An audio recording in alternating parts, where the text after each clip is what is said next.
Ini adalah keluarga kekuatan super. Sofia memiliki kekuatan tak terbatas. Hanya menerapkan kekuatan ringan untuk dapat menekuk pipa besi. Irina memiliki kekuatan super tembus pandang. Meskipun dia hanya menggunakannya untuk membuat teh. Tapi itulah kekuatan yang paling diinginkan sama aku, kalian tahu gak sih? Roman memiliki kekuatan untuk melepaskan bom teleportasi. Selama dia memiliki bom untuk dilepaskan, dia bisa pergi kemana saja.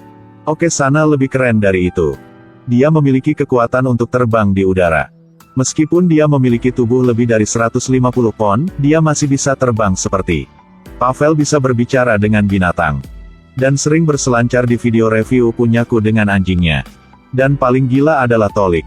Kemampuannya adalah menyemprotkan air dengan jari-jarinya. Tapi hanya bisa menyirami tanaman. Dan yang penting ada beberapa hari yang lalu. Mereka hanya keluarga biasa. Harus pindah rumah setiap hari.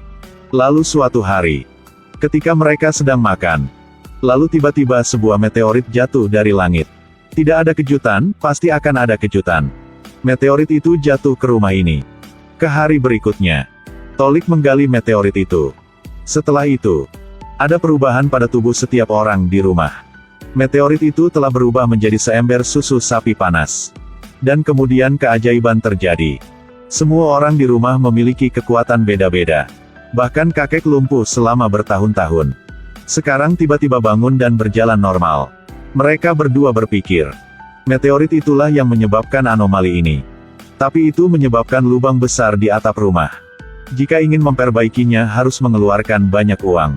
Jadi, mereka memutuskan untuk menggunakan kekuatan mereka untuk menghasilkan uang. Tolik datang dengan sebuah rencana. Sofia akan dijelajahi. Irina menggunakan tembus pandangnya untuk menyelinap ke bank. Menguntit seorang karyawan dan mengintip kode perbendaharaan. Tunggu sampai setelah jam pulang kerja, dia membuka brankas. Dan memasukkan banyak uang ke dalam tasnya. Kemudian dapat mencuri uang dari bank tanpa memberitahu siapapun. Rencananya emang sangat sempurna. Tetapi saat Tolik mengajak Sofia untuk survei TKP, tidak beruntung bertemu kreditur. Kreditur segera melangkah maju untuk mendesak pembayaran. Tolik ingin memperpanjangnya beberapa hari lagi. Namun, kreditur bersikeras mengatakan tidak. Saat itu, Sofia menangkapnya dan menjatuhkan ke tanah. Dua murid yang tersisa, masing-masing juga mendapatkan pukulan. Tolik panik. Segera keluarkan keluarganya dari sana. Dan memperingatkan Sofia. Tidak diperbolehkan menggunakan kekuatan di depan orang lain. Jika melakukan itu, semuanya akan terungkap. Kemudian besok, mereka pergi ke bank terbesar di kota. Sofia menjadi tidak terlihat. Tolik membukakan pintu mobil untuknya. Kemudian membawa Sofia perlahan ke bank. Baru masuk ke dalam. Sofia malah menggoda Tolik. Tetapi mereka tidak mengharapkan tindakan ini. Karena tembus pandang kedaluarsa, itu gagal. Dengan menyedihkan. Mereka harus duduk dan berdiskusi. Tolik menemukan cara.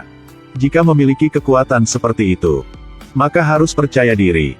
Bahkan kakek juga setuju. Malam itu, seluruh keluarga pergi ke bank bersama. Mereka memakai jaring hitam. Dan mulai mengambil tindakan. Aksana memegang satu rantai. Lalu terbang ke ruang perbendaharaan. Rantai ke jendela. Sofia mendorong truk untuk memblokir gang. Kemudian Sofia menangkap rantai itu. Lalu coba tarik ke bawah. Menyebabkan jendela dan seluruh dinding ruangan berantakan. Lalu Roman menjatuhkan bom. Lalu tiba-tiba muncul di perbendaharaan. Sofia melempar Irina yang tak terlihat ke dalam. Aksana mengambil Sofia dan terbang ke perbendaharaan. Saat Sofia menekan kata sandi pintu, Sofia segera menendang pintu dan mendobraknya. Dia memeluk brankas. Dan melemparkannya langsung ke lantai bawah. Saat mereka masih ambil uang. Kemudian polisi datang. Pavel kemudian menggunakan bahasa binatang untuk memanggil sekawanan anjing liar. Untuk mengunci polisi di dalam mobil. Ketika mereka baru saja akan pergi. Kemudian bala bantuan polisi sampai juga. Kakek membuang banyak uang. Untuk membujuk para pengembara agar bergegas untuk ambilnya. Polisi datang. Keliru mengira mereka adalah penjahat dan ditangkap. Aksi kali ini berhasil. Membuat seluruh keluarga bersorak dan menari. Mereka akhirnya menjadi orang kaya. Tolik melunasi semua hutangnya. Lalu kenakan setelan bermerek. Minum secangkir anggur 82 tahun. Tiba-tiba dia melihat berita di radio. Menyadari anggota keluarganya ditangkap oleh polisi, Tolik membawa kakek ke pengadilan. Lihat mereka datang. Sofiar menjadi tidak terlihat. Roman langsung kentut. Kemudian tiba-tiba muncul untuk menghentikan polisi yang memegang pistol.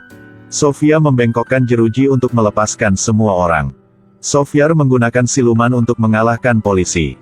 Mereka mengacaukan aula pengadilan.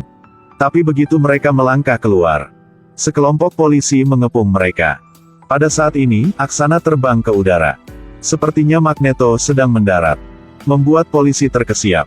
Sisanya mengambil kesempatan untuk merebut mobil polisi di sebelah mereka, lalu menjemput Aksana. Lalu injak gas dan lari. Para polisi, setelah sadar, juga buru-buru mengejar mereka, dan segera menyusul mereka. Polisi tidak berhenti menabrak mobil untuk menyerang mereka, membuat Roman sangat marah. Dia langsung menjatuhkan bom dan muncul di jok belakang mobil polisi. Lalu coba belok setir. Polisi langsung menyerah.